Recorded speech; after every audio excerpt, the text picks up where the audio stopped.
এখন ৪ মাস পর আপনি শারীরিক এবং মানসিকভাবে কেমন আছেন? প্রস্রাবের তো ডেইলি মনে হয় ৩০ বারের হচ্ছে। জি, ওই জায়গায় চলিয়ে আছে ৫-৪ বারে।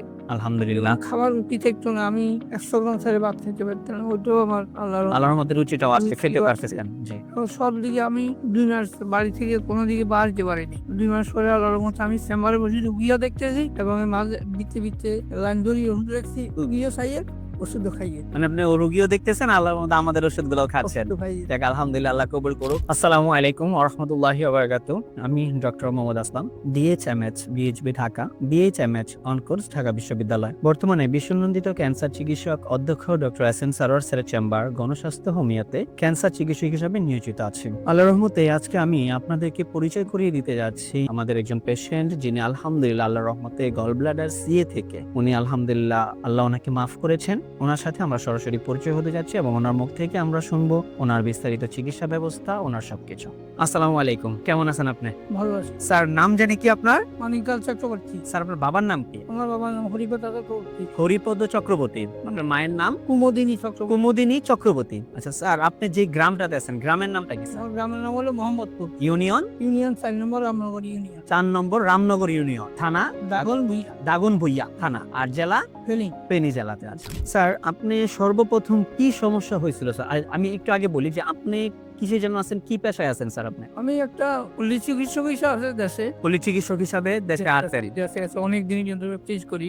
জি। 1976 এর থেকে আমি প্র্যাকটিস। প্র্যাকটিস করতেছেন? হ্যাঁ। আচ্ছা আচ্ছা। তো আমার হঠাৎ করেই সকালবেলায় আমার বুকে ব্যথা ছিল, পরে আসতে পারে। হুম। পেটে যাওয়ার পরে আমি ওষুধ ইঞ্জেকশন যাই দিছি হয়নি। হুম। লগে লগে বাড়ি আমি সিটি স্ক্যান করাচ্ছি, আলট্রা করাচ্ছি। এগুলা করার পরে দেখা যাচ্ছে কিছু কয় না। যখন ঢাকাতে আসলাম পরে ডাক্তার দেখালেও ক্যান্সার, ওরা বলছে যে ক্যান্সার। তখন বলছি যে অপারেশন করতে হবে। তখন আমি বললাম যে কি অপারেশন করবেন? এখানে তো 3টা লেয়ার, আপনি যে অপারেশন করবেন আমাকে, আমার পেটের সামনে হলো পাতলা, 2 নম্বর হলো আমার ডায়াবেটিস, সব গুণে আছে। এখন আমি কতটুকু শিওর আমি যে ভালো বলে সেটা বলতে পারবো না। আচ্ছা আচ্ছা। বলে না আমি তো বলুন অপারেশন করে কাটিয়ে গেছি, না বই থাকবো। কিছুদিন গেলে ধরবো হসা দিলে কইবেন থেরাপি দাও। অনেক সময় থেরাপি দিতে দিতে থেরাপি টানা লাগু রুগী মরে যায়। হ্যাঁ হ্যাঁ।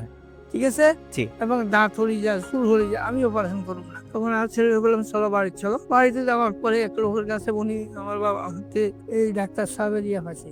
মানে আপনার ছেলে ওই অনলাইনের মাধ্যমে, যে কোনো মাধ্যম থেকে আপনার আমাদের একটা ভিডিও পাইছেন। তখন আমরা এটা নিয়ে এখানে আসছি। আল্লাহর রহমতে আমরা, আপনি যে আমাদের এই চিকিৎসাগুলো করলেন, আপনারা তো ডাক্তার বলছিল যে আপনি এই অবস্থাতে যাবেন, বা যে খারাপ কন্ডিশনটা ছিল সেই কন্ডিশনটা থেকে আল্লাহর রহমতে আমাদের স্যারের চিকিৎসায় আপনার ৪ মাসের মধ্যে দেখলেন যে আপনার ক্যান্সারটা আলহামদুলিল্লাহ নাই। এখন ৪ মাস পর আপনি শারীরিক এবং মানসিকভাবে কেমন আছেন? প্রস্রাবের তো ডেইলি মনে হয় ৩০ বারের হচ্ছে। জি, ওই জায়গায় চলিয়ে আছে ৫-৪ বারে।